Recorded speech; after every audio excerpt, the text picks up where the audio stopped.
بسم اللہ الرحمن الرحیم۔ ایک یہ جہاں ایک وہ جہاں، ان دو جہاں کے درمیان بس فاصلہ ہے ایک سانس کا، جو چل رہی تو یہ جہاں، جو رک گئی تو وہ جہاں۔ انسان کی لالچ کا پیالہ کبھی نہیں بھرتا، کیونکہ اس میں ناشکری کے سوراخ ہوتے ہیں جو اس کو بھرنے نہیں دیتے۔ ہر بچھڑنے والا رشتہ ہمارے جسم سے کسی نہ کسی احساس کو مردہ کر جاتا ہے۔ کوئی یقین کا قتل کرتا ہے، کچھ پیار اعتماد، اور کچھ لوگ تو خوشیاں تک مردہ کر جاتے ہیں۔ جو شخص لوگوں کا ممنون احسان مند نہیں ہوتا، وہ اللہ تعالیٰ کا بھی شکر ادا نہیں کرتا۔ اپنے دل کی کیفیت اسے بتایا کریں کہ آپ کیا محسوس کر رہے ہیں، کتنی تکلیف میں ہیں۔ آپ یقین کریں، وہ بہت پیار سے سنے گا۔ اس کے سامنے رو لینے سے ہی آپ کے دل میں سکون اترے گا۔ بے شک وہ دلوں کا ہمراز ہے۔ اگر خیالات میں گہرائی ہو تو کردار میں سادگی آ جاتی ہے۔ جھوٹ اس لیے بھی بک جاتا ہے کیونکہ سچ کو خریدنے کی اوقات ہر کسی کی نہیں ہوتی۔ غلط ہو جائے تو بھی یہی سوچو کہ ٹھیک ہو جائے گا۔ مایوسی سے ہارنا نہیں چاہیے، بلکہ مایوسی کو ہرا دینا چاہیے۔ امید بڑے کام کی چیز ہے، اسے سنبھال کر رکھنا چاہیے۔ رسول اللہ صلی اللہ علیہ وسلم نے ارشاد فرمایا، جو شخص اللہ تعالیٰ سے دعا نہیں کرتا تو اللہ تعالیٰ اس پر غضبناک غصہ ہوتے ہیں۔ نبی اکرم صلی اللہ علیہ وسلم نے فرمایا، اللہ تعالیٰ اس شخص کو تر و تازہ رکھے جس نے میری کوئی حدیث سنی اور اسے دوسروں تک پہنچا دیا۔ شرعی اعتبار سے جس پر جمعہ کی نماز فرض ہے، وہ اگر غفلت اور سستی کی وجہ سے 3 جمعہ چھوڑ دے گا تو اللہ تعالیٰ اس کے دل پر گمراہی کی مہر لگا دے گا اور غفلت کی چادر اس کے اوپر ڈال دے گا۔ یہ مضمون صحیح بخاری اور کئی کتابوں میں موجود ہے، اس لیے جمعہ کی نماز کا اہتمام کیجیے۔ اللہ ہم سب کو عمل کرنے کی توفیق عطا فرمائے۔ شوہر کے بھائیوں سے پردہ کرنا۔ رسول اللہ صلی اللہ علیہ وسلم نے فرمایا، نامحرم عورتوں کے پاس آنے جانے سے بچو۔ ایک انصاری صحابی نے عرض کیا، دیور کے بارے میں آپ کیا فرماتے ہیں؟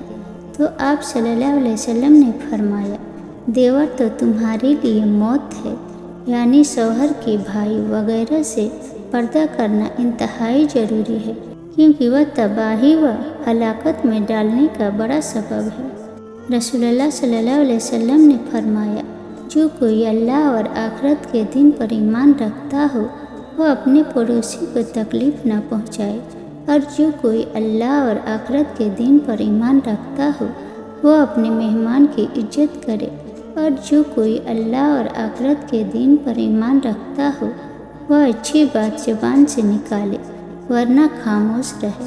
اب صلی اللہ علیہ وسلم نے فرمایا، تم کسی شخص کا ان الفاظ میں ذکر کرو اس کی غیر موجودگی میں کہ اگر وہ سنے تو اسے برا لگے۔ اے اللہ کے رسول، اگرچہ وہ سچ ہی ہو۔ آپ نے فرمایا، یہی تو نصیحت ہے۔ اگر تم نے ایسی بات کہی جو اس میں نہیں پائی جاتی تھی تو یہ بہتان ہوگا، اس سے بھی بڑا گناہ۔ وہ آدمی ایسے ہیں جن کی آنکھیں قیامت کے دن آگ نہیں دیکھے گی۔ وہ آنکھ جو اللہ کے ڈر سے روئی، اور وہ آنکھ جس نے اللہ کی حرام کردہ چیزوں کو نہیں دیکھا۔ ایک بزرگ سے کسی نے پوچھا کہ عبادت کرنے کے لیے بہترین دن کون سا ہے؟ بزرگ نے کہا، موت سے 1 دن پہلے۔ اس نے حیرت سے کہا کہ موت کا وقت تو معلوم نہیں۔ فرمایا، تو پھر زندگی کے ہر دن کو آخری سمجھو۔ فرمانے رسول محمد کریم صلی اللہ علیہ وسلم، جو شخص اس حالت میں مرے گا کہ وہ اللہ کے ایک ہونے اور میرے رسول ہونے کی گواہی دیتا ہو اور یہ گواہی سچے دل سے ہو تو اللہ کریم اس کی مغفرت فرما دے گا۔ آپ صلی اللہ علیہ وسلم نے فرمایا، عائشہ، نرمی کیا کرو، کیونکہ اللہ تعالیٰ جب کسی گھر والوں کے ساتھ بھلائی کا ارادہ کرتا ہے تو ان کی رہنمائی نرمی کے دروازے کی طرف کر دیتا ہے۔ حضرت عبداللہ بن عمر رضی اللہ سے روایت ہے، انہوں نے کہا کہ میں نے نبی صلی اللہ علیہ وسلم سے سنا، یا انہوں نے کہا کہ نبی صلی اللہ علیہ وسلم نے فرمایا، اللہ تعالیٰ نے سرما بھرنے والی اور سرما بھروانے والی، نیز مصنوعی بال لگوانے والی اور لگوانے والی تمام عورتوں پر لعنت بھیجی ہے، یعنی نبی صلی اللہ علیہ وسلم نے انہیں ملعون قرار دیا ہے۔ رسول اللہ صلی اللہ علیہ وسلم نے فرمایا، اللہ تعالیٰ دین کے علم کو اس طرح نہیں اٹھائے گا کہ اس کو بندوں کے سینوں سے چھین لے، بلکہ وہ علماء کو موت دے کر علم کو اٹھائے گا، حتیٰ کہ جب کوئی عالم باقی نہیں رہے گا تو لوگ جاہلوں کو سردار بنا لیں گے، ان سے دینی مسائل پوچھے جائیں گے تو وہ بغیر علم کے فتوے دے کر خود بھی گمراہ ہوں گے اور لوگوں کو بھی گمراہ کریں گے۔